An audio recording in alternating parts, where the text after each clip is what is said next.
വാർദ്ധക്യ സഹജമായ രോഗങ്ങൾ വന്ന് ഒരു ടെർമിനലി ഇല്ലായ പേഷ്യൻറ്റിനെ ആക്ച്വലി പിന്നെയും നമ്മൾ അവരെ ചികിത്സിച്ച് ബുദ്ധിമുട്ടാക്കുന്ന ചികിത്സ ചെയ്യാൻ പാടില്ല എന്നുള്ള എനിക്കൊരു അഭിപ്രായം. ആ സമയത്ത് നമ്മളൊരു മരണം നമ്മുടെ ജീവിതത്തിൽ സംഭവിക്കുമ്പോൾ നമുക്ക് നമ്മുടെ ഏറ്റവും അടുത്ത ആളുകളുടെ, നമ്മുടെ മക്കളോ ഭാര്യയോ അല്ലെങ്കിൽ ഏറ്റവും ക്ലോസ് റിലേറ്റീവ്സിൻ്റെ കൂടെ നമ്മുടെ അന്തിമ നിമിഷങ്ങൾ ചെലവഴിക്കാനാണ് ഏതൊരാൾക്കും ഇഷ്ടമുണ്ടാവുക.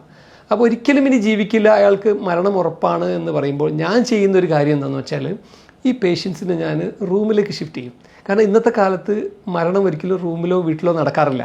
മരണമൊക്കെ ആശുപത്രികളിലുള്ള ICUയിലാണ് നടക്കുന്നത്. പക്ഷേ നാച്ചുറലായിട്ട് നടക്കേണ്ട ഒരു മരണം എന്തിനാണ് ഹോസ്പിറ്റലിൻ്റെ ICUയിൽ നടക്കേണ്ടത്? അത് എപ്പോഴും എല്ലാവരും അക്സെപ്റ്റ് ചെയ്ത് അതിൽ ആക്ച്വലി ഞാൻ പേഷ്യൻസിൻ്റെ ബൈസ്റ്റാൻഡേഴ്സിനെ പറഞ്ഞ് മനസ്സിലാക്കുകയും ചെയ്യും. ഇപ്പോൾ വളരെ ബാഡായിട്ടുള്ള കേസ് ആ പേഷ്യൻറ്റിനെ ICUയിലേക്ക് ഷിഫ്റ്റ് ചെയ്ത് അവിടെ നിന്ന് മറ്റുള്ളവരില്ലാതെ ഈ നഴ്സസിൻ്റെയും മറ്റ് മെഡിക്കൽ പ്രൊഫഷണൽസിൻ്റെ നടുവിലിരുന്ന് മരിക്കുന്നതിനേക്കാളും ആ ഒരു ആത്മാവിന് ഒരു പക്ഷേ നന്നാവുക സ്വന്തം റിലേറ്റീവ്സിൻ്റെ കൂടെ നിന്ന് സമാധാനത്തോടുള്ള മരണം.